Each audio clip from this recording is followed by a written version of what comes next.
안녕하세요. 저는 얼마 전에 이혼에 성공한 40대 초반의 평범한 여성입니다. 제가 남편과 이혼하게 된 이유는 친정에 줘야 할 것들을 어떻게든 줄이려던 시댁과 남편 때문이었는데요. 오늘 그 때문에 많은 것을 잃어야 했던 시댁과 전 남편에 대한 사연을 알려드릴까 해요. 저와 남편은 소개팅으로 만나고 1년의 열애 끝에 결혼하게 됐습니다. 당시에 남편 집은 꽤나 잘 사는 집이었고 저희 집은 그다지 잘 사는 편은 아니었죠. 제가 어릴 때는 가난하지 않았던 것으로 기억하는데 그 뒤로 아버지의 사업이 망하면서 점점 안 좋아졌던 것 같아요.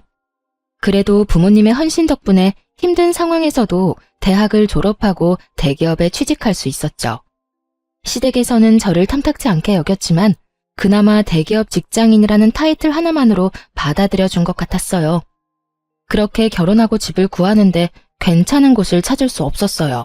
직장과 가까우면 너무 금액이 컸고 금액을 맞추면 직장과 너무 멀어지는 상황이니 어느 한 곳 정하는 것이 힘들었어요. 그때 제 눈에 들어오는 매물이 하나 있었어요. 저는 그 매물을 절대로 놓치고 싶지 않았죠. 모든 것이 애매한 조건이었지만 딱 하나 그 집만이 가지고 있는 것이 있었거든요. 바로 할머니와 저의 추억이요. 제가 본 그 구옥은 할머니가 살아계실 때 살던 집이었어요. 아버지 사업이 망하면서 그 집도 팔아야 했는데 정말 무슨 인연인지 제가 결혼할 때쯤 그 집이 매물로 나왔더군요. 저는 남편에게 부탁했어요. 오빠, 나 그 구옥이 너무 갖고 싶어. 왜 굳이 거기야? 거기보다 훨씬 좋은 곳도 많잖아. 근데 가격도 적당하고 직장도 그렇게 멀지는 않고 괜찮은 것 같아. 그리고 왠지 정감 가잖아. 작지만 정원도 있고. 저는 어떻게 해서든 그 집을 저희 신혼집으로 만들고 싶었어요. 안쪽은 리모델링해서 쓰면 새 것처럼 쓸 수 있으니까요. 그리고 무엇보다 그 집의 정원에는 제가 태어났을 때 할머니가 심어준 나무가 있었거든요. 그 나무만은 제가 꼭 다시 보고 싶었던 거였어요. 다행스럽게도 그 집이 가격이 그리 비싸지 않았고 남편 직장과는 더 가까웠기 때문에 리모델링을 한다는 조건으로 그 집을 계약하기로 했어요. 신혼집은 리모델링 비용까지 합쳐서 저희 둘이서 반반 부담하기로 했어요. 그리고 제 돈은 이미 주택 구매 시 다 썼죠. 사실 저는 리모델링 비용을 조금이라도 아끼려고 저희 아버지에게 공사를 부탁하려고 했어요. 저희 아버지는 토목업에 종사하는 분이셨거든요. 공사 인부로 현장에도 가고 따로 의뢰를 받아서 인테리어 수리해주는 일을 하셨어요. 프리랜서로 하는 일이다 보니 많은 돈을 버는 건 아니었지만 그래도 아버지는 솜씨도 좋고 알고 지내는 인부들도 많았기 때문에 한번 부탁을 해볼 생각이었어요. 그런데 제가 그렇게 이야기했더니 시모가 반대를 하더군요.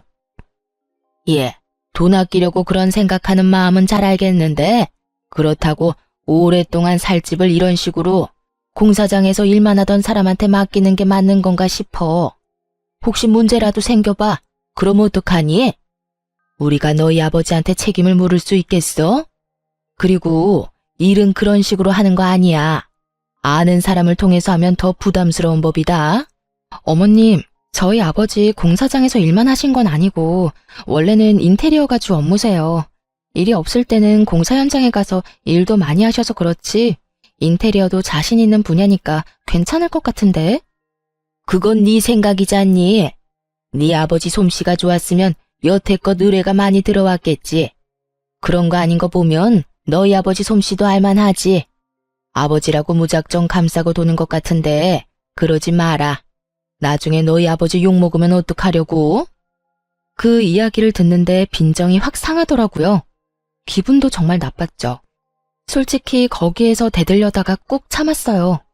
아버지를 불러서 해달라고 해봤자 서로 좋은 소리 못 들을 것 뻔하고 사소한 문제라도 생기면 꼬투리 잡아 아버지를 얼마나 쥐잡듯 잡겠나 싶은 생각이 들었거든요. 그래서 그냥 놔뒀어요. 지들이 알아서 하게. 저야 그냥 굿이나 보고 떡이나 먹자 그런 생각이었죠. 그런데 흘러가는 상황이 묘했어요. 남편은 분명히 믿을 만한 곳이라며 의뢰를 했는데 그 다음부터 벌어지는 상황들이 정상적인 상황이 아니었거든요. 온 집안을 다 뜯어놓긴 뜯어놨는데 정리가 하나도 안 된 상태로 공사 대금을 입금하지 않으면 그 다음 과정으로 넘어갈 수 없다는 말만 하는 거예요. 제가 그래서 남편에게 말했어요. 여보, 그거 조심해야 돼. 돈 먼저 주면 절대 안 되고 고쳐주면 돈을 준다고 이야기해. 만약에 돈 줬다가 안 고쳐주고 그냥 도망가면 우리 돈 다 버리는 거야. 알지? 아, 걱정하지 마. 내가 알아서 할게. 귀찮은 듯 말하는 남편을 보며 괜찮겠지 하는 생각을 했어요. 남편이 그런 멍청한 짓을 하겠나 싶었죠. 그런데 한 달이 지나도록 공사는 여전한 상태였고 인부들은 아예 저희 집에 찾아오지도 않았어요.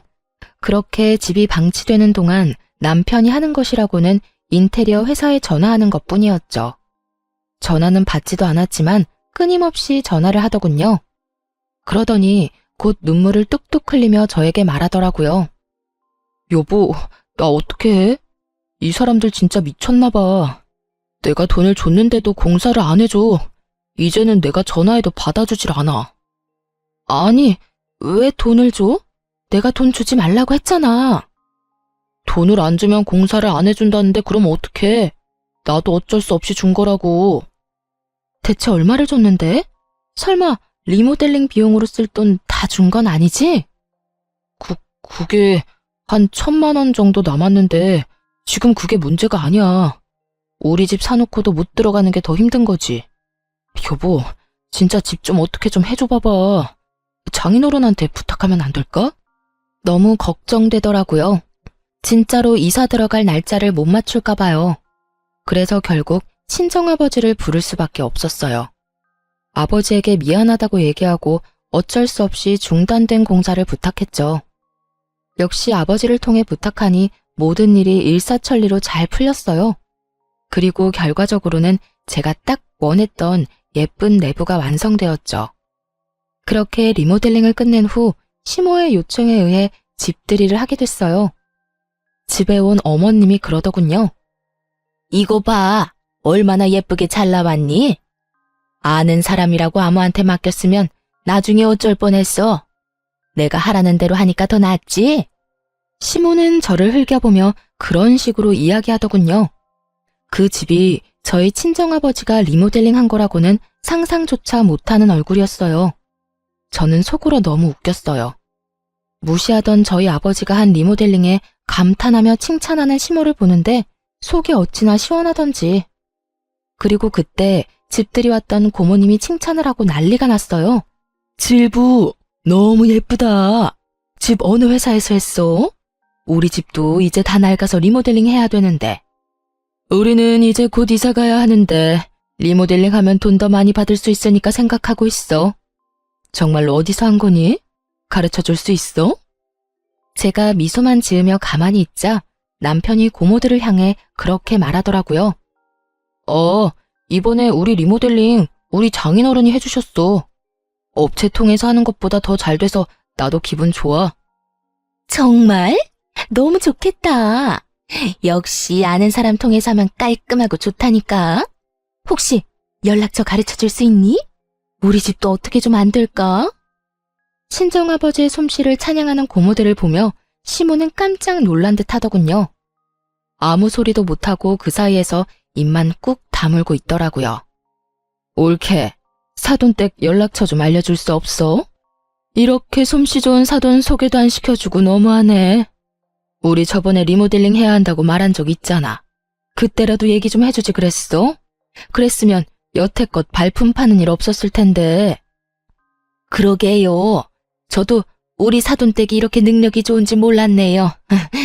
아니 며느리가 매번 겸손하게 이야기해서 나는 또 이렇게 출중한지 모르고 고모들 눈에도 예뻐 보이는가 보네요. 그래, 내가 딱 원하는 인테리어가 이런 거였어. 너무 젊지도 않고 너무 나이 들어 보이지도 않고 딱 감각적으로. 그렇죠? 걱정 마세요. 제가 사돈한테 잘 말해서 예쁘게 잘해달라고 말을 해놓을게요. 저희 아버지를 공사장에서 일하는 인부 정도라고 생각하며 무시하던 시모 입에서 결국 친정아버지 칭찬하는 말이 입 밖으로 술술 나오더군요. 속으로 정말 고소했거든요. 그렇게 무시하던 저희 아버지 진가를 당신 입으로 말하는 기분이 어떤가 묻고 싶을 정도로요. 그렇게 집들이가 끝나고 친척들이 모두 집으로 돌아갔어요. 그리고 본격적인 추궁 타임이 시작됐어요. 그 추궁의 주인공은 남편이었죠. 이게 어떻게 된 거야? 너 다른 업체 알아본다더니 왜 너희 장인어른한테 신세 졌니?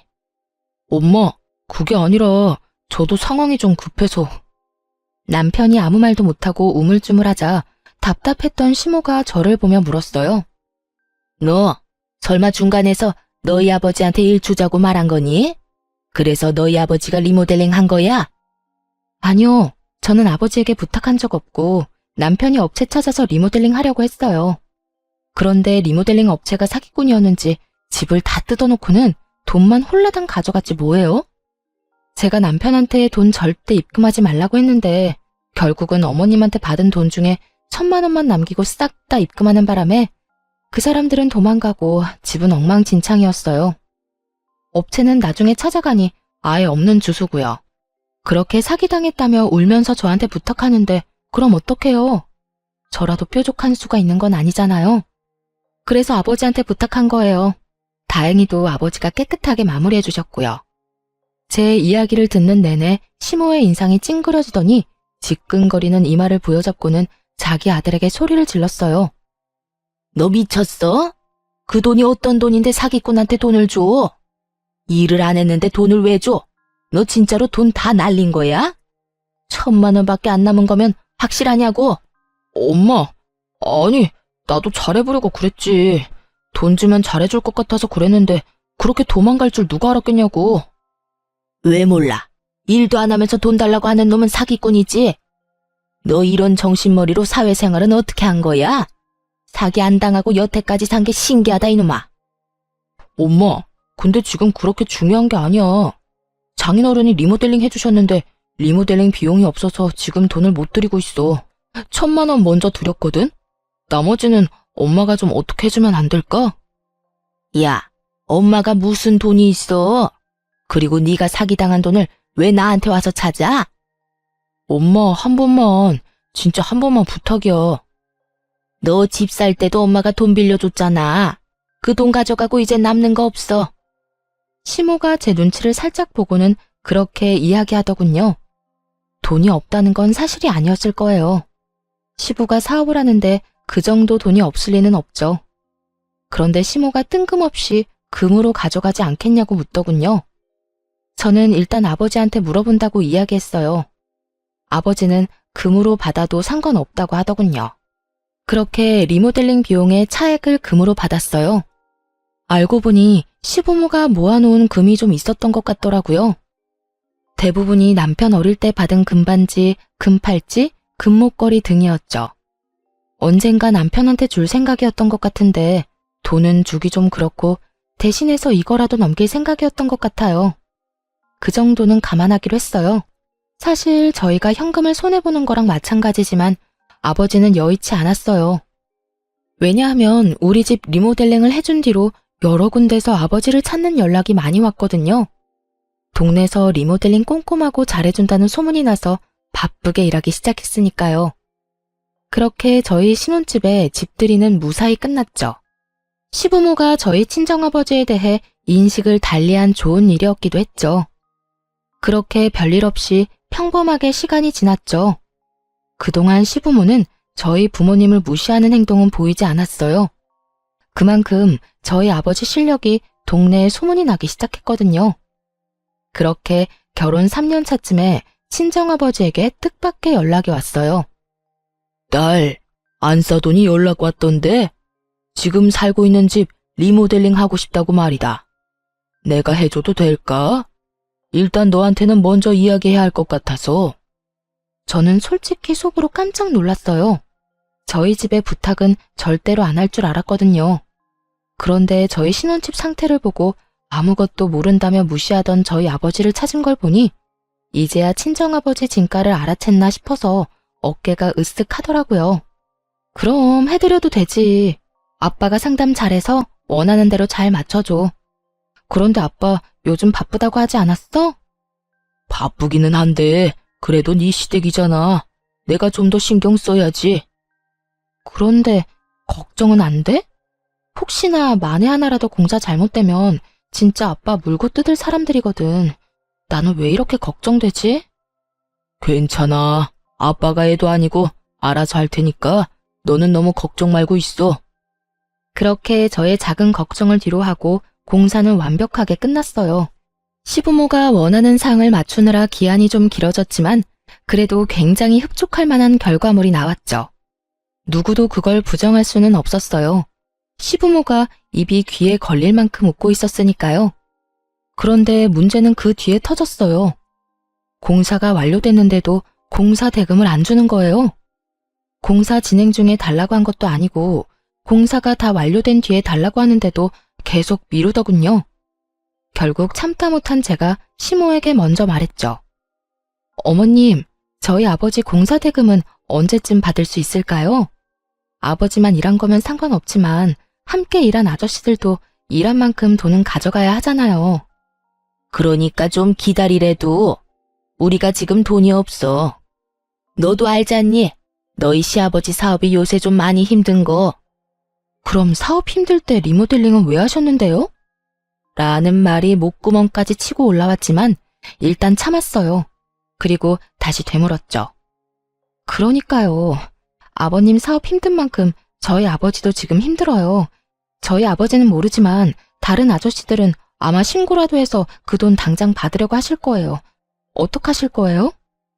신고라는 무서운 단어에 시모도 한 발짝 물러서려는 건지 저한테 거래를 제안하더군요. 택도 없는 거래를요. 내가 공사 대금 안 주겠다는 거 절대 아니야. 돈이 없으니 다른 걸로 줘도 괜찮을까? 이를테면 땅 같은 거. 내가 개인적으로 가지고 있는 땅이 있는데 그걸로 공사 대금 치른 걸로 하면 좋을 것 같은데. 이참에 재테크한다 생각하고. 공사 대금이 약 7천만 원이었거든요. 그런데 땅값이 7천이라는 건 그만큼 아주 작거나 쓸모없는 땅일 확률이 크다는 거잖아요. 땅값이야말로 여기저기 금액대가 다 다른데 게다가 혹시라도 그린벨트로 묶인 지역이면 개발도 안 되고 건축도 제대로 못하는데 받아봐야 소용도 없을 거고요. 저는 반대했어요. 어머님, 그건 좀 아니죠. 어디에 어떤 땅인지는 모르겠지만 그 정도면 서울이나 수도권은 아닐 테고 지방이라도 큰 평수는 아닐 거 아니에요. 그렇다면 산골 오지에 있는 땅이거나 임야 그린벨트 같은 곳일 텐데 제가 뭘 믿고 그 땅을 아버지한테 드려요? 제발 상식적으로 생각해서 말씀 좀 하세요. 여보, 잠시만 내 이야기 좀 들어봐. 내가 가봤는데 굉장히 괜찮은 땅이야. 강원도 깊은 곳에 있지만 경치도 좋고 진짜 나쁘지 않은 곳이라니까. 근처에 집도 몇 채 있어. 완전 오지는 아니고 전원주택 부지로도 좋고. 남편이 급히 시모를 변호하더군요. 남편도 그 땅이 어떤 땅인지 아는 모양이었어요. 저는 한 발짝 물러서기로 했죠. 주소 알려주세요. 제가 직접 알아볼게요. 그렇게 시모가 적어준 주소는 제대로 된 주소가 아니었어요. 근데 두 사람은 제가 바보라고 생각했나 봐요. 아님 그 정도의 상식도 없다고 생각했을까요? 어쨌든 제가 그 주소로 등기부등본을 뗄 거라고는 생각도 못했던 것 같더라고요. 그 주소로 등기부등본을 떼니 소유주가 시모가 아니었거든요. 분명히 주소를 잘못 적어준 게 분명해 보였어요. 그래서 어떻게 할까 하다가 남편 컴퓨터로 인터넷에 들어가서 내 토지 찾기를 찾아서 확인하기로 했어요. 시모에 공인인증서가 있어야 했지만 남편이 예전에 공인인증서 갱신해주고 남편 컴퓨터에 저장하는 것까지 옆에서 본 적 있거든요. 공인인증서 비번도 남편이 포스트잇으로 화면 옆에 딱 붙여놔서 바로 확인 가능했죠. 그렇게 시모 이름으로 된 땅을 하나 찾았는데 인터넷 지도로 확인해보고는 얼얼해진 뒷골을 어루만져야 했어요. 딱 봐도 강원도 산골 완전 오지인데다가 무엇보다 맹지였어요. 그 토지에 인접한 도로라고는 없었거든요. 이딴 땅을 7천만 원짜리 공사대금과 퉁치려는 시모에게 악감정만 드는 그때 순간 스치는 기억이 있었어요. 남편과 연애할 때 남편이 그런 말을 한 적이 있었거든요. 우리 어머니 얼마 전에 사기당했어. 몇 년을 알고 지내던 분이었는데 엄마한테 좋은 땅 있다면서 같이 보러 가서는 다른 좋은 땅 보여주고 실제로는 도로도 없는 맹지를 팔았더라고. 그것 때문에 지금 집에서는 난리야. 엄마가 그 쓸모도 없는 땅을 1억을 넘게 주고 사는 바람에. 아이고, 너희 어머니 힘드시겠다. 원래 속이려고 작정하면 어쩔 수 없댔어. 몇 년을 알고 지내면서 밑밥 갈 줄 누가 알았겠어? 오늘 들어가서 어머니 잘 위로해드려. 정말 제 기억력에 찬사를 보내주고 싶었죠. 찰나에 거기까지 생각이 떠오르더라고요. 괘씸한 생각이 먼저 들었어요. 시부모가 힘들게 사는 거면 몰라도 작지만 자기 이름으로 된 회사가 있고 집도 있고 다 있는데 왜 저희한테 이런 짓을 하나 싶었죠. 정말 속으로 5만 가지 생각이 다 들었어요. 그리고 결론은 그거였어요. 아직도 우리 집을 무시하는구나. 그래서 공사대금을 온전히 주기 싫고 어떻게든 깎아내고 싶은 거구나. 그래도 지들이 싼 똥을 우리더러 치우도록 만드는 거구나. 거기까지 생각이 미치니 저도 더는 참고 있을 수는 없겠더라고요. 시댁으로 갔죠. 남편도 그쪽으로 오라고 했고요. 다들 모였을 때 제가 단도직입적으로 말했어요. 어머님이 주시겠다는 땅 제가 찾아봤어요. 산골 오지에 맹지던데요. 그런데 그거 예전에 부동산 사기당했을 때 뭣도 모르고 사신 땅 아니에요? 왜 그걸 저희한테 떠넘기려고 하시는 거예요? 저희가 그렇게 바보로 보여요? 거기까지 알아낼 줄은 몰랐는지 다들 당황하며 눈치만 보더군요. 당신 주소는 어떻게 알아낸 거야? 너랑 너희 집이 안 가르쳐 주니까 내가 직접 알아봤지. 내 토지 찾기 하니까 나오던데. 뭐? 그거 우리 엄마 공인인증서 없으면 못 보잖아. 우와, 당신 지금 나 몰래 우리 엄마 재산 알아본 거야? 이야기를 이상한 쪽으로 몰고 가는 남편을 보며 제가 피식 웃었어요. 재산? 그것도 재산이야? 사기당해서 처박아 놓고 어떻게 할 줄 몰랐던 그 재산? 공시지가 확인해보니까 공사대금에도 못 미치던 정말 별거 없는 땅이던데. 지금 여기서 화내야 할 사람이 누군데 네가 화를 내. 정신 나갔어? 너까지 어머니 하라는 대로 꼭두각시처럼 굴 거야? 아, 아니면 네가 본체였어? 네가 어머니한테 그러라고 시켰니? 야, 너 부모님 앞에서 무슨 말 하는 거야? 미쳤어? 미치긴 누가 미쳐? 네가 미쳤지. 내가 주소도 확인 안 하고 부동산을 낼름 받을 줄 알았어? 그런 와중에 다른 주소 준 사람은 또 뭐고? 내가 바보로 보여? 등기부등본은 찾아보지도 못할 사람처럼 생겼나? 소유주가 아니더라고요, 어머님. 할 말 없으세요? 그 땅 팔리지 않으니 그 가격이라도 저희한테 던지고 싶었던 거죠? 말씀해 보세요. 그래, 그랬다. 그런데 그게 뭐? 공사대금 줄 돈은 없고 대금은 내야 하니 내가 생각한 절충안으로 꺼낸 말이야. 주소는 내가 잘못 찍어준 거고. 그리고 너는 애가 은혜도 모르고 이 시어미를 이렇게 못살게 굴 수가 있니? 막말로 너희 아버지 우리 덕분에 일거리 많아진 거 아니니? 그 정도로 의뢰 많이 받았으면 우리 집 공사 정도는 공짜로 해줘도 되는 거 아니냐고. 그게 왜 어머님 덕분이에요? 저희 아버지가 솜씨가 좋아서 일이 많이 들어온 걸, 그리고 생색내는 거 부끄럽지도 않으세요? 저희 아버지가 우리 신혼집 리모델링 해주겠다고 했을 때 절대 안 된다며 막은 사람이 누군데. 그래놓고 뭐요? 우리 덕분? 바보 같은 남편 덕분이겠죠. 등신같이 사기만 안 당했으면 저희 아버지가 뒷수습해줄 일도 없었을 테니까. 야, 너 무슨 말을 그렇게 해? 나 지금 무시하는 거지? 우와, 이런 식으로 나오면 나도 못 참아. 그리고 우리 집이 돈 떼먹는 데어? 준댔잖아. 돈 없으니까 땅으로. 그 땅이 없는 땅도 아니고 실제로 있는 땅이야. 돈도 우리 팔려는 것보다 더 비싸게 주고 산 땅이고.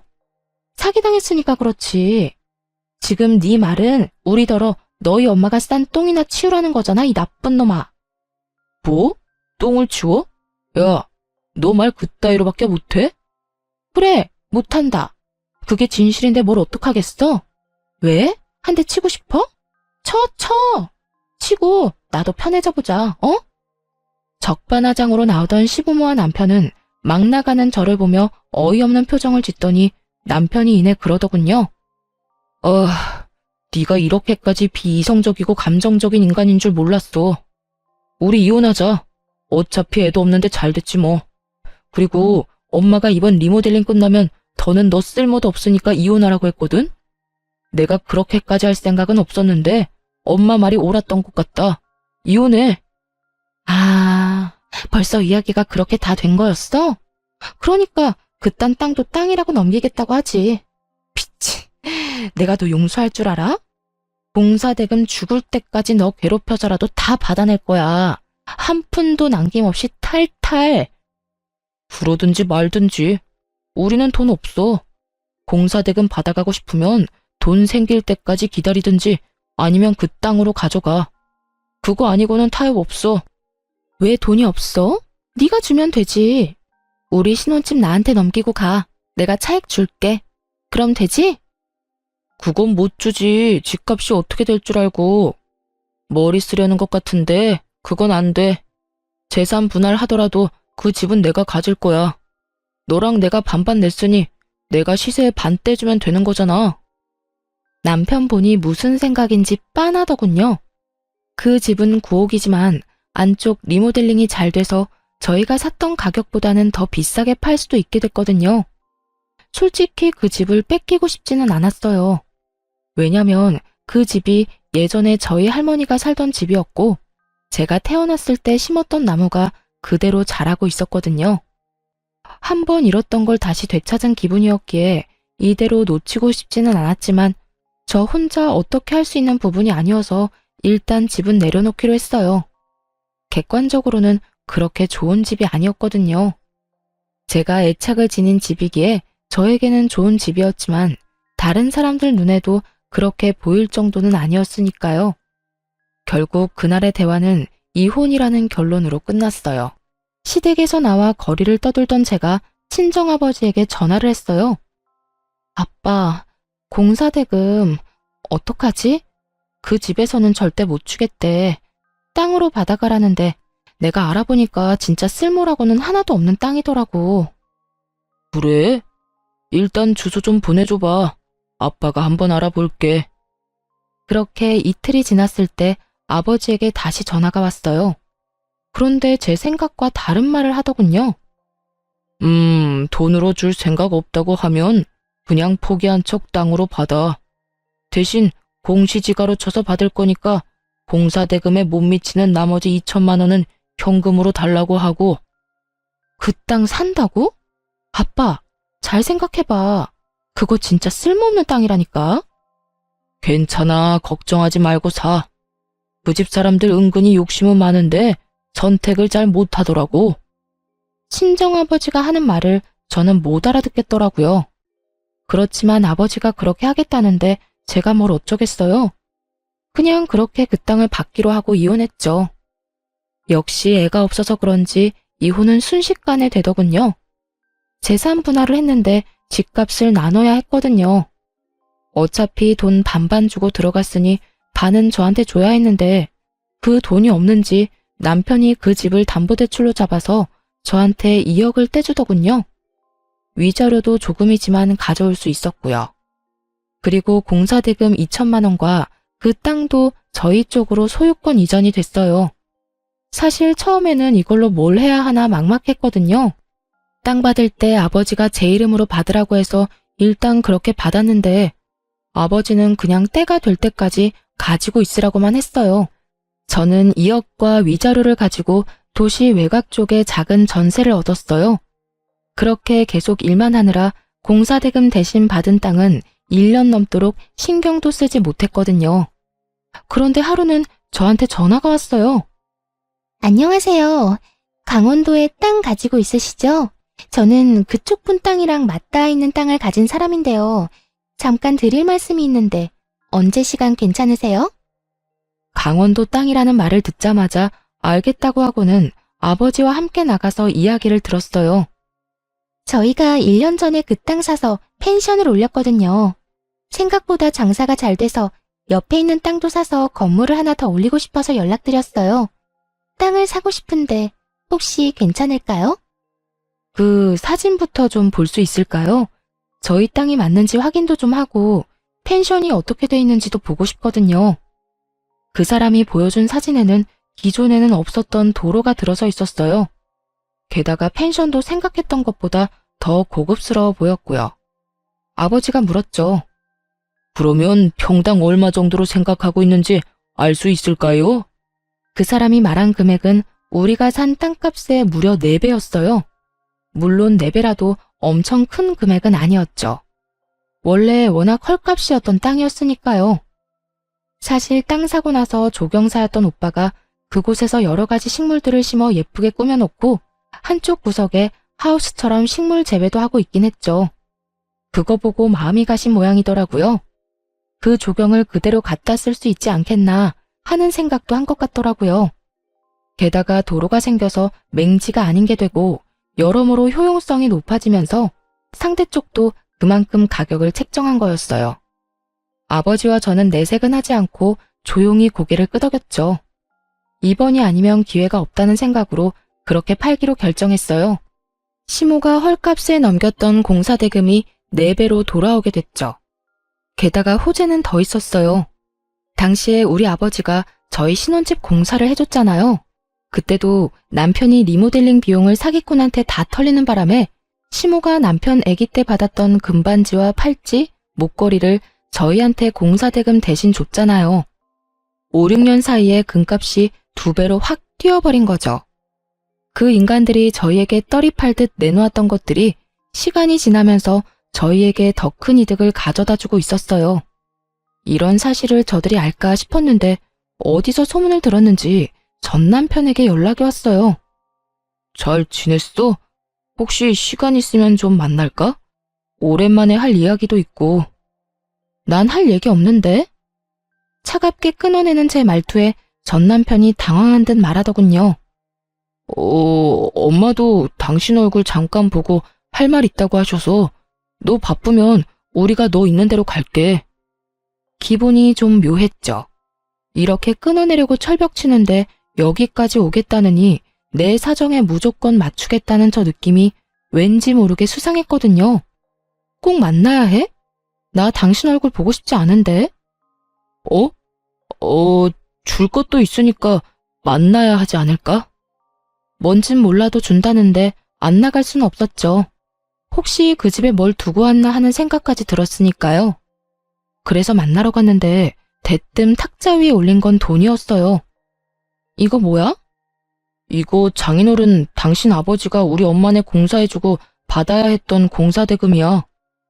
나 다 받았는데 왜 돈을 또 줘? 이거 받고 그 땅 다시 돌려주면 안 될까? 저는 웃음이 피식 나오더라고요. 그 땅이 얼마나 유용해졌는지 이제야 그쪽 집안 귀에 들어간 게 분명해 보였어요. 옆에 앉은 시모 얼굴에 가짜 미소가 걸려있는 것만 봐도 그 땅이 얼마나 갖고 싶은지 눈에 보였죠. 저는 그 돈이 든 종이 가방으로 남편 쪽으로 밀었어요. 그 땅 소유권 이전된 지 1년 넘었고 얼마 전에 다른 사람한테 이미 팔았어.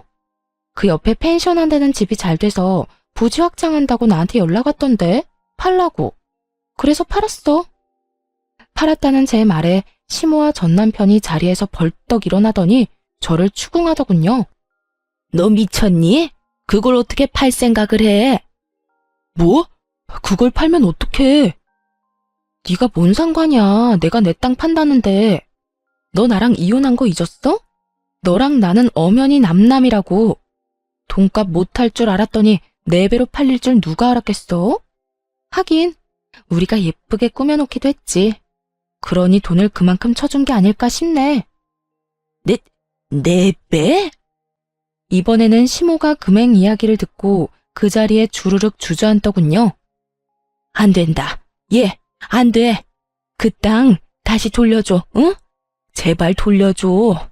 내가 그걸 얼마에 샀는데 내가 너한테 헐값에 넘긴 거야. 1억을 넘게 주고 산 땅을 왜 팔아? 돈이 되니까 팔았죠. 왜요? 우리한테 헐값에 넘길 때는 그런 생각 안 했나 봐요. 죽었다 깨어나도 저런 땅 가져갈 사람 없어 보였어요? 우리는 그때 분명히 돈 달라고 했어요, 돈. 그런데 그 돈 안 주고 사기당한 그 쓸모도 없던 땅 우리한테 후다닥 넘기려고 한 게 그쪽 분들이잖아요. 그때는 우리가 잘못 생각했지. 그 땅이 그렇게 돈이 많이 될 줄 알았겠니? 알았으면 나도 안 팔았어. 이제 우리 어쩌니? 그게 우리 희망이었는데. 지금 와서 돌려달라고 하면 제가 돌려줄 줄 알았어요? 진짜 웃기는 짬뽕들이시네요. 그 땅 떠넘기려고 헛짓거리 할 때는 언제고 이제 와서 후회하시는지? 그리고 제가 그 땅 가지고 있었어도 당신네들한테는 안 팔았을 거예요. 우리 엿먹으라고 뒤통수 치려던 인간들 뭘 믿고 땅을 팔아요? 전 남편과 시모가 망연자실한 표정으로 멍하니 쳐다만 보더군요. 돈 없다고 땅으로 가져가라고 할 때는 언제고 이제 와서 돌려달라며 돈을 가져오다니. 그때도 돈이 없던 게 아니었을 거예요. 지가 싼 똥 치우고 싶어서 우리한테 넘겼는데 그게 똥이 아니라 금이 됐다는 게 배 아팠던 거겠죠. 그러니 이제와 후회하고 울고불고 하는 거고요. 근데 땅값 올랐다는 소문은 어디서 듣고 왔대? 참 용하다 용해. 그거 듣고는 부랴부랴 돈 싸들고 온 거야? 정성은 갸륵한데 이미 버스 떠났으니까 손 흔들지 말고 집에 나가. 그 땅이 이렇게 될 줄 알았냐고. 금만 해도 그래. 금도 우리가 줬는데 그거 팔았어? 금값 더 오른다길래 두고 보는 중이야. 왜? 그것도 달라고? 그것도 계산 다 치른 건데? 제가 두 사람을 약올리는 동안 친정아버지에게 전화가 왔어요. 지금 그 두 사람과 함께 있다고 말하니 친정아버지가 무슨 일인지 스피커폰으로 연결해달라고 하더라고요. 그리고는 이렇게 말하셨죠. 아이고, 너무 고마운 분들이 딸이랑 만나고 있었네요. 그때 그 금이랑 땅이랑 넘겨줘서 이렇게 덕보고 있습니다. 사람 일 한 치 앞도 모른다지만 이렇게 손수 우리한테 좋은 거 다 주실 줄 모르고 그때는 원망도 많이 했네요. 지금은 전혀 안 그래요. 고마운 마음밖에 없으니까요. 상큼하게 웃으며 불난 집에 부채질하는 친정아버지 말에 시모는 그 자리에서 눈을 질끈 감아버리더군요. 결국 땅이 다 팔린 걸 알고 두 사람은 저를 째려보며 돈 들고 나가더군요. 그렇게 몇 달 뒤에 제가 살던 신혼집, 저희 할머니가 예전에 살던 그 집이 매물로 나온 것을 발견하게 됐어요. 시세보다 저렴하게 나온 걸 보니 급한 모양이더군요. 사실 집값이 많이 떨어진 시기였고 부동산 시장이 꽉 얼어붙은 때였거든요. 게다가 금리까지 높아지는 바람에 남편이 받은 담보대출 이자마저 올랐을 거예요. 그 담보대출을 갚기 힘드니 집을 내놓은 모양이었죠. 저한테 안 주고 비싼 값에 팔아먹을 생각이었던 것 같은데 대출이 더 많이 나가고 오히려 집값이 떨어져 버리니 발등에 불이 붙은 거였나 봐요. 저는 그 집을 사기로 했어요. 그리고 계약금을 먼저 지불했죠. 지불한 사람 이름은 오빠 이름이었거든요.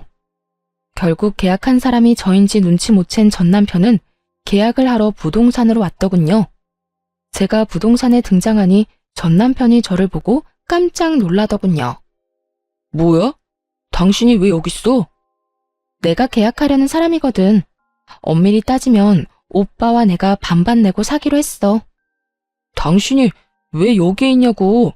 그 집이 그렇게 갖고 싶었어? 그러고 보니 그렇네. 너 일부러 나 이렇게 놔뒀지? 네가 그 집 필요한 것처럼 욕심내는 모습 보이면 내가 오히려 더 이 쓸모도 없는 집에 집착할 거 알고 그래서 그랬지? 너 때문에 지금 내가 무슨 꼴인지 알아? 이자 올라서 대출금도 못 갚을 처지야.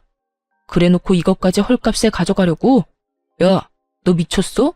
내가 줄 것 같아? 안 주면 그만이지. 왜 소리 지르고 난리야. 그리고 내가 뭘 어쨌는데?